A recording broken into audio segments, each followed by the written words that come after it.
It's just a bit of a rubbish situation, to be honest. Yeah. But we just have to, deal with it. So one thing that people say to me, which really annoys me, is when people say get well soon. And just kind of seeing the energy kind of just drain out of you. Let's talk about chronic illness.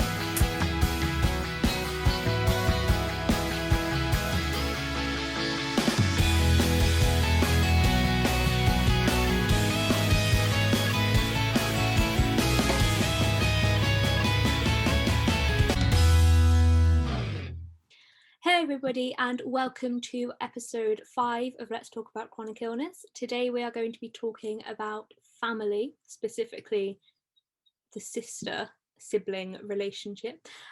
So I am very excited to say that I am joined by my lovely sister Emily. Can you introduce yourself?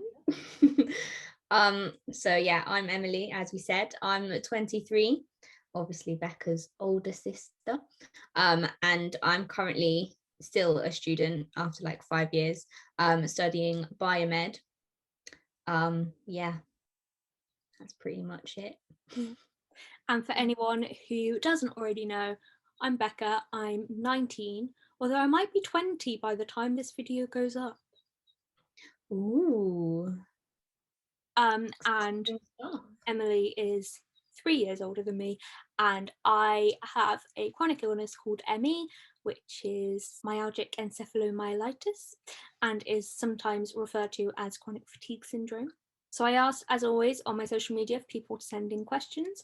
So we're just gonna dive right in. Obviously, we're mainly talking from the sister point of view in terms of family, but I feel like probably quite a lot of what we talk about could be applied to other family members as well. We're just generally talking in terms of family. Has having a chronic illness affected your relationship? If so, how? I think it definitely has affected it. Not necessarily in a bad way though. Mm-hmm. It's just a very different kind of sibling relationship to how I kind of originally envisaged the sisterhood to be at kind of this stage. Mm-hmm. So yeah, I think in some ways it's kind of positively affected it, because I feel like I'm more caring towards you than I would otherwise have been, and we probably have less arguments and stuff than if you weren't ill. Yeah, potentially. But then there's like the other side of it where we can't really do a huge amount together. Like we can't like go to the cinema or like go on nights out and stuff, especially like at this age. mm-hmm. Like if you weren't ill, you'd probably be at uni and stuff, and I'd like come visit you at your uni, you'd come visit me and all of that kind of stuff. So it is a bit kind of, I guess, disappointing that hasn't happened. But then there are so many like other good aspects of our relationship as well. Like when I'm at home, obviously you're there, so we can spend lots of time together doing that. And I feel like we've been more creative in what we can do together because we're more limited in the things that we can do. Yeah. So I don't really know if that answers the question or not, to be honest. No, I think it does. Yeah, definitely. I agree that we don't have like the normal sister relationship for the age that we're at, but I feel like we've always been very close. Yeah, like even before I was ill, we didn't really have a normal sister relationship. Like we were very close. Like our friends who had sisters and stuff would kind of look at us and be like, how what is wrong with them? like how do you get along so well? Like we've never really been like that kind of arguey with each other, argumentative with each other. Argumentative with each other. Like yes, we have argued. It'd be weird but if we that's didn't. just a normal part of being sisters, yeah, and humans in general. Yes, and I feel like we have definitely become even closer, but yeah, just in a different way to how it would have been. So yes, I agree that it has affected it both positively and not so positively. Because obviously you went to university right around the time that I got ill, really. And when I became more severe, you were literally on the other side of the world. Yeah. So how I would be quite interested to know sort of how that was for you being so far away. Especially when you were in Australia, being literally on the other side of the world. How do you think that kind of affected you at all, like knowing that I was so like Yeah, poorly? I think like in some ways it kind of helped because I was able to like distance myself from the situation and not really think about it that much. Like especially when I was in Australia, obviously I was quite busy. And I'm in Australia, so I'm having a whale of a time. So I didn't really like think about it that much. But then obviously there are times like when I'm hearing about how things are at home and like talking to you and stuff, where I'm just like, oh, I wish I could be there to like help out and stuff, which that side of it was a bit rubbish. And I think like at uni as well, because a lot of my friends also had siblings, like seeing all of them like at house parties and like clubbing and all of that kind of stuff, and being like, oh well, I can't do that with my sister. So yeah, I guess kind of seeing other like sibling relationships, kind of being able to go out and do stuff, and then I'm like stuck away from you and not really being able to spend much time with you and stuff. Even like not necessarily just going like on nights out, but just you coming to visit me. Obviously if you were better than you were, then you would have come to visit me more often, and we would have done like more stuff together. So yeah, in a way it kind of helped because I could distance myself from it, but then on the other hand it was kind of a bit rubbish because I couldn't like be around to help out, is the short answer to that question.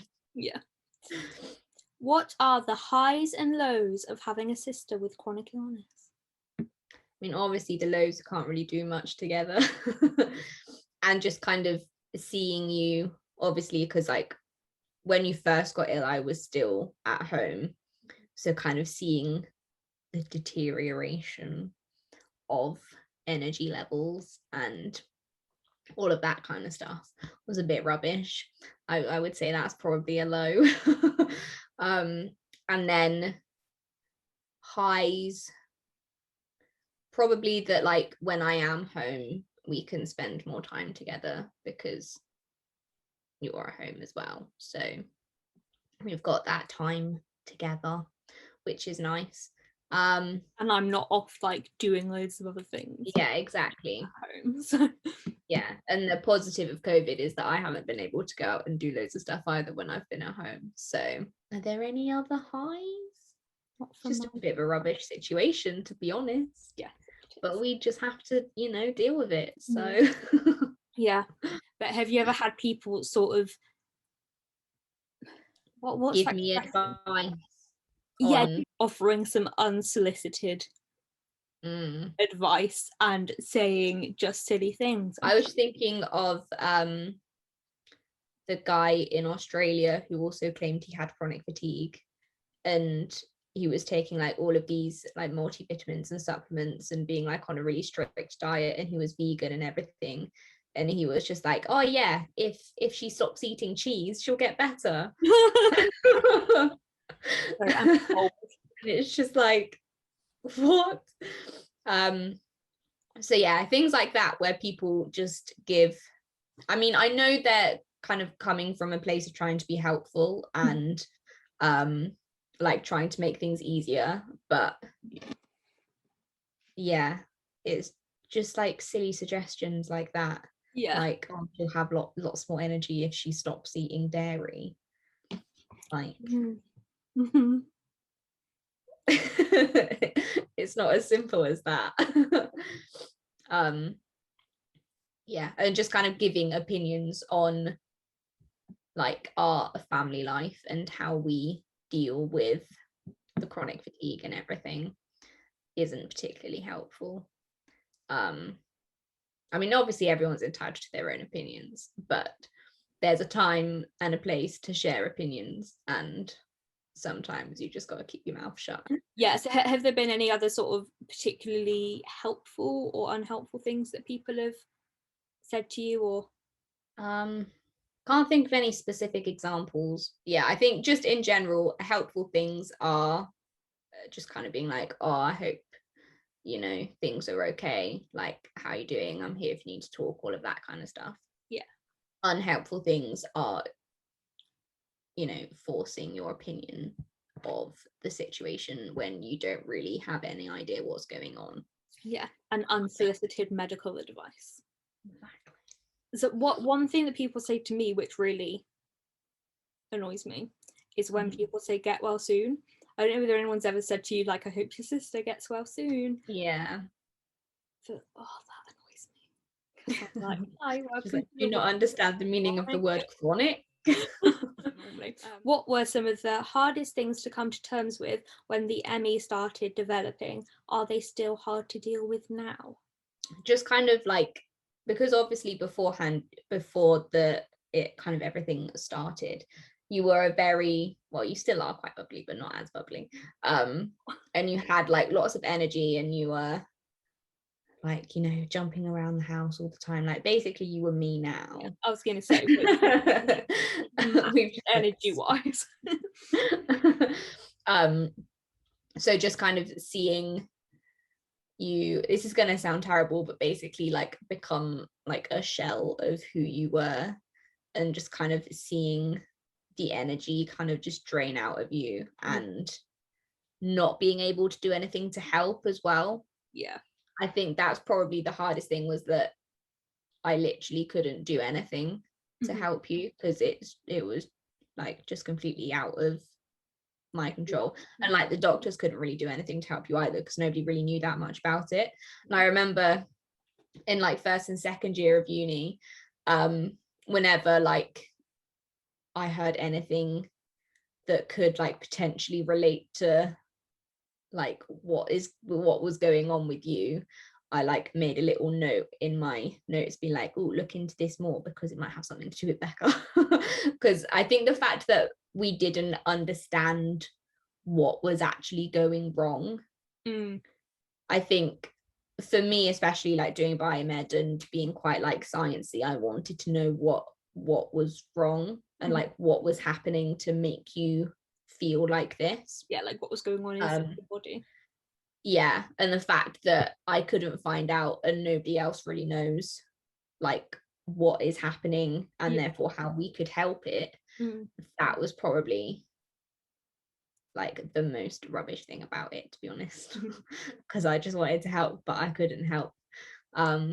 So I feel like now it's not as much of an issue, because I think we're kind of used to it now. Yeah, and it's not so exactly. And because you are kind of gradually getting a bit better, like you're able to go downstairs now and get out of the house occasionally and stuff, which obviously you weren't able to do kind of a year, 2 years ago.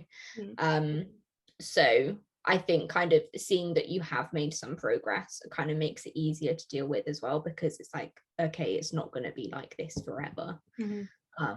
And I've actually just thought of something else which I think is quite an interesting thing to talk about in terms of our relationship with also with the ME, is because sort of you just made me think of it then when you were saying about how you were sort of anything that could remotely relate or maybe be helpful in some way, like maybe some sort of like treatment or something, you were sort of like making a note of it.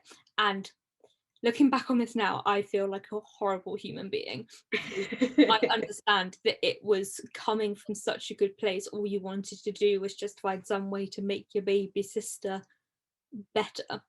But like, do you know what I'm gonna say? Like, I remember, what was it? I think that like you like heard something about like essential oils. It was ages ago, and it was like the first time I'd really like heard of it, so I was like, oh, this could be something. And I remember that you kind of came to me with that. This is when I was bedbound. And I remember you were just like sitting at your desk doing something, and you were saying like, oh, I found this like thing about essential, and I feel like you were quite excited to tell me about it, because like you just heard about it and you were like, oh, this is gonna be amazing. And I kind of completely shut it down. shut it down quite harshly. Yeah. And we both ended up crying and being like annoyed at each other, and poor mum was just there like trying to like mediate. Mm-hmm. Yeah, and as I say, looking back on that, I feel like maybe I should have approached it differently. I feel like I probably should have approached it differently as well, though, because I think I was like talking about it as if like, oh yeah, this is amazing, this is going to cure you, like, let's get on it, you're going to be so much better. Yeah, let's get some essential oils up in here. Obviously that wasn't the case. By the way, just quick disclaimer, I am not in any way dissing essential oils. Mm-hmm. They are great for many different purposes, but not for curing chronic illness. But yeah, I definitely feel like that was quite hard for both of us. Yeah. That kind of situation. But yeah. Okay. What advice would you give to other family members of someone with chronic illness? I think kind of at first it can be quite easy to just kind of dismiss it as just like, oh, you know, you're just being lazy, you can, you know, just get a good night's sleep and then you'll be all right. So I guess just kind of trying to be more understanding of what the person is going through and how they're actually feeling, rather than just being like, oh yeah, you can go to school, it's fine. Yeah, I guess that. And even if you don't understand it, still just try and be kind of mindful of how your kind of words and actions would potentially be affecting the person that's like suddenly had lots of energy and now is just like can't even get out of bed, because that in itself is hard enough to go through without people not believing them that that's actually happening. Yeah, I don't know, just I don't really know what else. A couple of pieces of advice sort of from my point of view for other family members is I think something which is really quite important to do is to ask the person who has the chronic illness what you can do, because I think that can be, it's such a simple but such a powerful thing. It's just saying, what can I do to help? What do you need? What would you like from me?